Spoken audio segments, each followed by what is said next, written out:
Olá, tudo bom com você? Hoje eu vim trazer um resumo para ajudar você nos estudos sobre a parte de tanatologia forense. Então, caso você esteja estudando para o concurso de Pernambuco de agente de medicina legal, eu espero que esse conteúdo te ajude a entender sobre tanatologia forense. Vamos começar?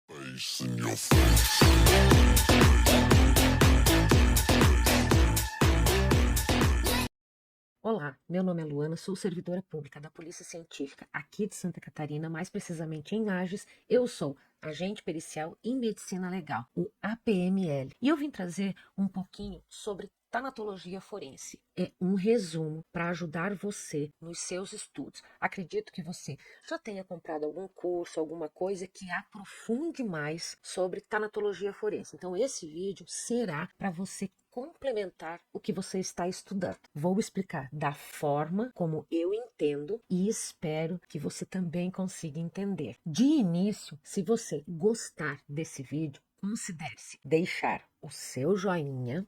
Isso vai me motivar muito a trazer mais conteúdos relacionados à medicina legal. Caso você goste demais desse vídeo, considere-se inscrever-se no canal, ativar o sininho para você ser avisado sobre novos vídeos. E uma coisa que tem nova aqui é o clube de membros. E você pode escolher entre os 3 níveis que tem. Clique no botão aqui, Clube de Membros, caso você se interesse, para você ver os benefícios. Mas vamos começar de uma vez a falar sobre tanatologia forense. Eu espero que vocês gostem dessa forma de eu poder trazer o conteúdo para vocês. E caso vocês gostem, vocês me deem um feedback em eu trazer assim, escrevendo na tela do seu celular, da sua televisão e por aí vai. A definição de tanatologia é o estudo da morte, as suas causas, circunstâncias, fenômenos e a repercussão jurídico-social. Já a definição de morte é a cessação total e permanente das funções vitais, como cérebro, respiração e circulação.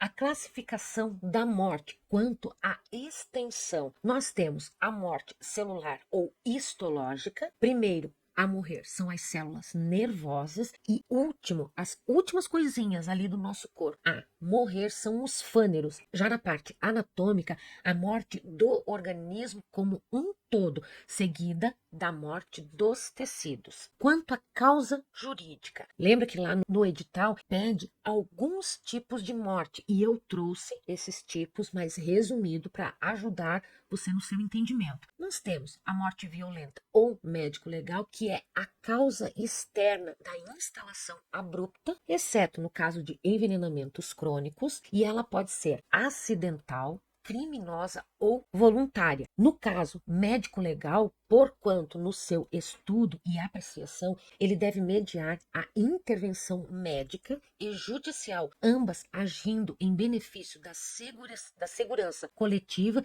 e como tutela dos bens jurídicos da sociedade. Já a morte duvidosa, como morte suspeita, mesmo com testemunhas e com alguns dados de orientação diagnóstica, se mostra duvidosa quanto à sua origem, quer por atitudes estranhas ou meio ambiente, quer por indícios que impedem descartar a violência, possibilidade de uma intoxicação, presença de ferimentos, algo externo ali que traga esse tipo de dúvida e outras. Devemos fazer uma anamnese familiar, conversar com a família e falar, certo? E no caso, tentar conseguir alguns dados que sejam de extrema importância para a necrópsia. Exame das vestes do que ele estava vestindo e dos documentos, onde podem encontrar-se dados valiosos. Carta, bilhete anônimo, contas a pagar, numa dessa estava com dívidas, né? E a pessoa acaba. E isso ajuda e orienta se estamos na presença de um caso de uma morte súbita, de causa natural ou de causa violenta. Já uma morte súbita, ela instala-se instantaneamente, havendo entre o seu início e o fim apenas alguns minutos. Então ela vem abrupta, não tendo tempo para um atendimento mais efetivo. Já a morte agônica ou lenta é aquela que se arrasta por dias ou semanas após a eclosão, o surgimento da causa básica. Agora eu vou trazer um pouquinho sobre cronotanatognose. Já em outro vídeo eu comentei que eu tenho uma dificuldade enorme de falar esta palavrinha, gente. Mas a cronotanatognose, agora eu tô falando assim devagar, porque eu tô conseguindo me expressar.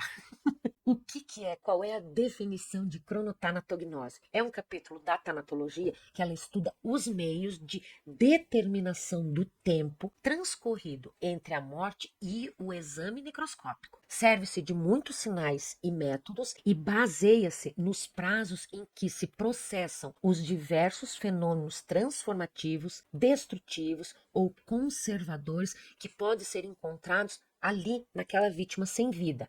Assim, é fácil compreender que a maioria das avaliações apenas possui um valor aproximado. Então, nós temos valores de referência que vai dar uma aproximação de mais ou menos o tempo da morte. Agora nós vamos falar sobre o resfriamento do corpo, algor mortis. Tendência ao equilíbrio com o meio ambiente progressivo e não uniforme. A velocidade média de resfriamento é mais ou menos de 1,5 grau por hora. Ela é mais lenta nos obesos, nos envoltos em roupas, ambientes fechados ou sem circulação de ar, vítimas de insolação, internação, envenenamento e doenças infecciosas agudas. Mais rápido em crianças e idosos, no caso, com pessoas com doenças crônicas e grandes hemorragias. A temperatura do cadáver, ele se iguala ao meio, onde ele está, na 24ª hora depois da morte. Nesse caso, no resfriamento, no algor mortis,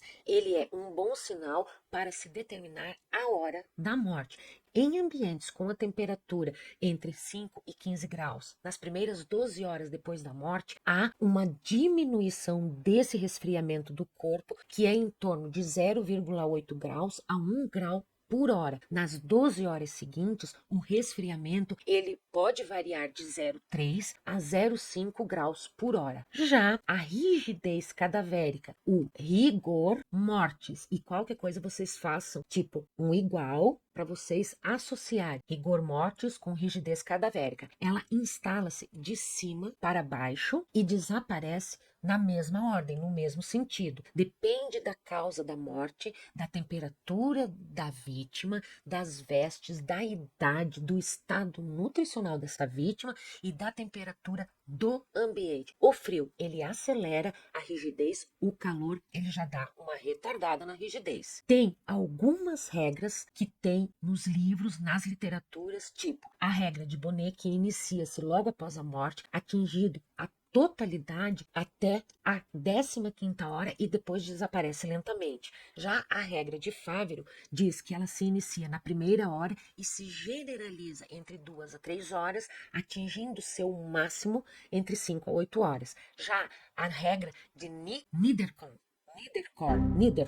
acho que é isso, tá? Na regra de Niederkorn, ela pode ser precoce se ela atingir a rigidez em até 3 horas. Normalmente, a rigidez, ela começa, no caso, ela se instala de 3 a 6 horas e pode se considerar tardia quando sobrevém entre 6 a 9 horas e muito tardia quando ocorre depois das 9 horas após a morte.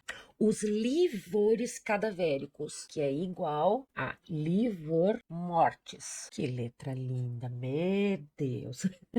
Surge entre a 2ª e a 3ª hora, tornam-se fixas entre 12 e 14 horas. Desaparecem pela compressão, inclusive digital, elemento que se serve para diferenciá-las das equimoses que são constantes. Os níveis de potássio no amor vítreo. A quantidade de potássio ela aumenta progressivamente à medida que transcorre o tempo da morte, à medida que vai avançando o tempo em que a vítima ela está morta. Os valores eles são confiáveis nos climas quentes apenas nas primeiras 12 horas após o óbito. Em climas mais frios, tipo aqui na minha região, a precisão pode estender-se por até 24 horas. Mas daí vocês agora estão me perguntando, Luana, humor vítreo, o que é isso?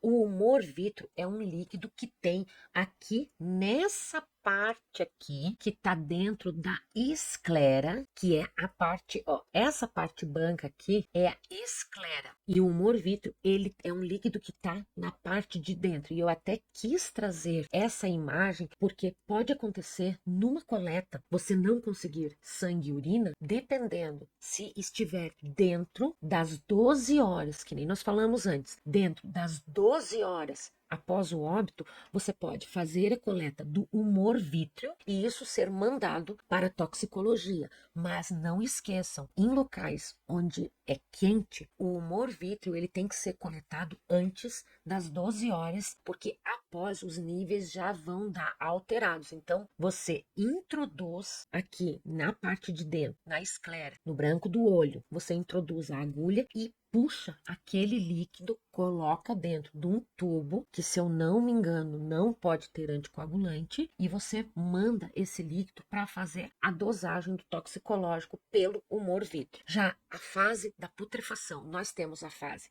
cromática, que inicia-se com a mancha verde abdominal entre a 18ª e a 24ª hora, a sulfomethemoglobina dá a cor verde enegrecida ao corpo todo até o fim da primeira semana. O período efisematoso inicia-se por volta da 24ª hora, o edema de face, genitália e circulação póstuma de Boardel, que eu acredito que vocês já saibam o que é, aparece entre 48 e 72 horas. Mas uma coisa até que eu quero comentar com vocês é o seguinte, todos esses valores, eles são valores aproximados que tem nos livros de medicina legal. Tudo depende do local onde for encontrada essa vítima, do clima onde essa vítima está, se é um ambiente úmido, se ele é muito ou pouco arejado. Então, tudo pode influenciar, mas tendo esses parâmetros como referência, dá para se ter uma noção em qual fase está aquela vítima. Já o período cólico ativo ou liquefaciante, ele se inicia na primeira semana e se prolonga de maneira diversa conforme o local. Nunca esqueçam disso. O período da esqueletização, ele começa entre a terceira e quarta semana e é mais rápido nos cadáveres expostos por causa da fauna cadavérica. Uma coisa até que eu quero trazer para vocês é esta imagem aqui, onde mostra as várias fases da fauna cadavérica. Deixa eu colocar aqui, só para vocês verem certinho. Olha que interessante. Então, dependendo de como é encontrado aquele corpo, a fauna cadavérica ela vai trazer várias informações em qual tempo que está aquele corpo. Então, vocês podem ver que no caso de uma vítima, né, um cadáver fresco, vai ter esse tipo de inseto. Já quando ele estiver inchado, vai ser esse tipo aqui. Na parte da decomposição, já é outros bípedes, já é outros insetos. Ó, já ia falar, eu acho que bem errado. E na fase da esqueletização, já vai ter outros insetos que vão fazer aquela limpeza daqueles ossos. Em alguns museus, se eu não me engano, são usados esses insetos aqui para fazer a limpeza do osso e poder ser preparado para se colocar em exposição, que nem eu falei, a parte da fauna entomológica, né? Eu já antecipei a imagem para vocês, né? O estágio da metamorfose dos dípteros, dípteros, tá aqui, dípteros, cujas larvas têm atividade necrofágica, permite estabelecer uma cronologia da morte. Existem estudos adaptando as observações dos autores europeus para o Brasil, porque lá é um clima, aqui já é outro, mas são pouco usados, mas é muito importante a parte da fauna entomológica, a fauna cadavérica, na cronotanatognose. Pessoal, esse vídeo foi mais um resumo sobre tanatologia forense. Eu quis trazer uma coisa dinâmica, uma coisa rápida para complementar o estudo de vocês. Se você gostou desse vídeo, considere dar o seu joinha, isso me motiva bastante. Se você gostou demais, considere se inscrever no canal, ativar o sininho e caso você queira ser membro, clique no botão aqui embaixo para você ver os benefícios que tem o Clube de Membros. Eu espero que você fique bem, bons estudos, não desanima. Um abraço, fique bem e até. Tchau, tchau.